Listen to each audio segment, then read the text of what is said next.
taken him 15 years. For the last two elections held in 2015 and 2016, he has emerged second. But this time around, Hakainde Hichilema was to make a strong push to the finishing line, putting up a strong fight with a determined spirit that has convinced people that he's the right person for the top job. Who is Hakainde Hichilema, and what has inspired him on his journey to State House? Hakainde Hichilema was born on June 4th, 1962 in Monze, in the southern province in Chief Hamsonde's area. But despite the rural background, Hakainde proved to be a bright child, attending primary school in his village and later secondary school in Kalomo, and eventually attending the mandatory national service stint. He was later admitted to the University of Zambia, where he studied economics and business studies. Hakainde later obtained an MBA in finance and business strategy from the University of Birmingham, United Kingdom. It all started with getting, in my view, free education, being educated by the taxpayers through a government bursary at the University of Zambia, and then I started out on my own in business at the age of 26. I think the rest is history.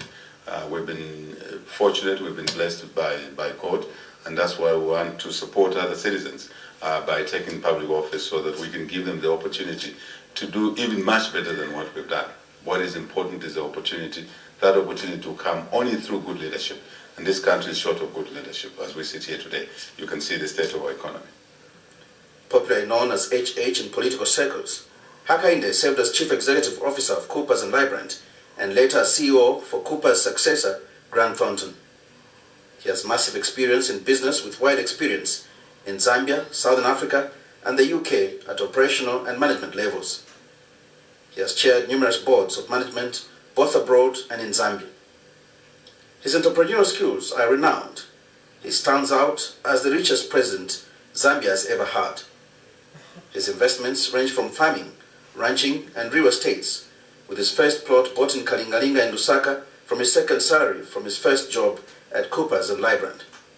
Since then, he has not looked back when it comes to investment in estates. While his business acumen is well documented, it was his political career that he had to build over the years to eventually become the strongest and leading opposition leader in the country and eventually President of the Republic of Zambia. His public political career was launched in 2006 when he took over the leadership of the Opposition United Party for National Development, UPND, following the death of Anderson Mazoka. But with only a few months before the general elections, the UPND had a huge task to find a successor to their leader, late Anderson Kambela Mazoka. Hakainde Hichilema, a corporate executive and businessman, was headhunted and proposed to take over the party. His resistance could not hold, and he eventually agreed to take up the presidency. By then, little was known about the man who had quietly carved out a strong persona as a businessman and commercial farmer. After a heated campaign within the UPND, Hakainde Hichilema was preferred among other candidates who included renowned lawyer and the party vice president then, Sakwiba Skota. With the party politics settled, he was thrust into a national election within a period of 45 days.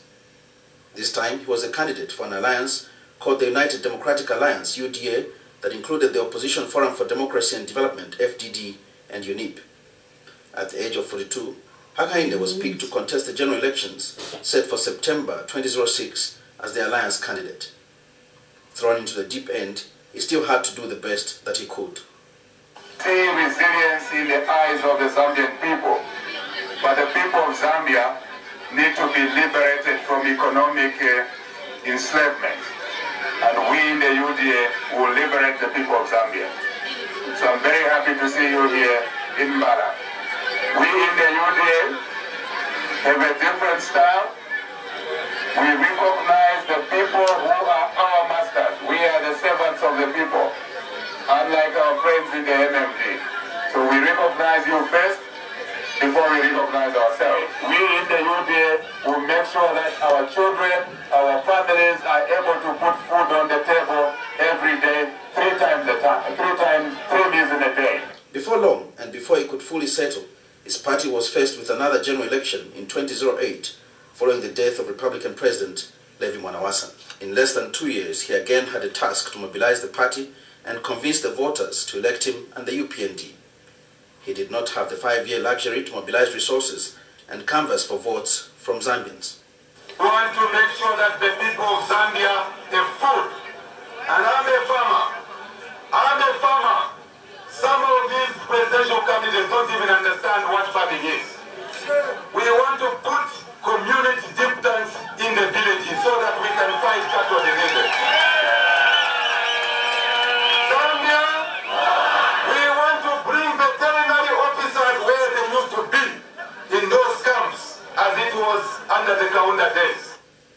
To boost his chances of winning in 2009, Hakainde Hichilema and his party again decided to enter into another pact, this time around with the Patriotic Front.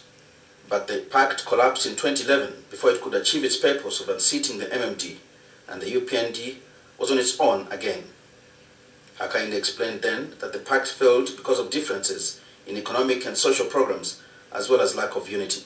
Every Zambian who is objective is aware that we've been waiting for discussions for 10, 11 months, and our colleagues never came on board. One must ask the question now, what is it that we would like to discuss now? The issue is that they are playing PR, they are playing public relations, so that the people of Zambia can be deceived that they want to talk when they've never wanted to talk. Our colleagues have never wanted to talk. All they tried to do was to talk to us through a newspaper. You do not do business through a newspaper. Despite this setback, Hakainde was back on the ballot box in September 2011 general elections.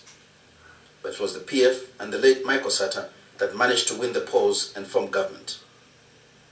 Never giving up, Hakainde and his party again entered the race for the January 2015 presidential elections, called after the death of President Sata. His hope of unseating the PF government was firmly anchored on his message that the government then was far from meeting people's needs. Besides his consistent message of better economic management, food security, and better education standards, various issues boosted his chances of winning the election. With prolonged wrangles in the Patriotic Front, Hakainde had an early start to an election campaign. But his attempt at the presidency in 2015, although strong, was not enough to unseat the Patriotic Front candidate Edgar Lungu.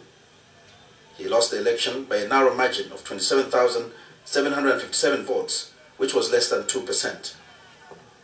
By 2016, Hakainde Hichilema and his party, the UPND, had firmly established themselves as the main opposition candidate in the August elections. He went into an election with a similar message as before, but this time a lot louder, promising improved and affordable education, improved agricultural services, and the general improvement of the economy. But again, the PF candidate Edgar Lungu emerged as winner. But this did not sit well with the UPND and Hakainde, who petitioned the case in the Constitutional Court. This country should be run on the basis of the rule of law. Constitutionalism, we're a constitutional democracy. We're not a chip and tapate country where you choose today to disrespect the rule of law or the legal provisions, in this case the constitutional provisions, that the petition has to be heard. This is a constitutional provision. Zambians gave themselves this constitution. And what we are doing, my friend, is to follow the constitution, because that's the only way you keep order in a country. You can't run the country on any other basis other than on the rule of law. Hakainde voted in the 2016 election, 4% short of the winner then, President Edgar Lungu. Believing in himself, the strength of the party, and the growing support for his party and candidature, Hakainde was never to give up on his dream and push to lead Zambia. However, his campaign suffered a setback in 2017 when he was arrested on allegations of treason. He was to stay in prison for 4 months before he was released on a nolle prosequi. Hakainde was accused of refusing to give way to the presidential motorcade. Upon his release in August 2017, Hakainde Hichilema continued with his campaigns, focusing on gaining ground from the grassroots supporters. Our children are suffering. A lot of our children are not in school because parents cannot afford school fees. Now, our duty is to make sure that the children of the poor, the vulnerable, orphans, we can send them to school up to the ability of their intellectual endowment, free of charge, even up to university. And this is the best investment that you can give to our children. He endeared to himself the young voters, who fondly called him Bali.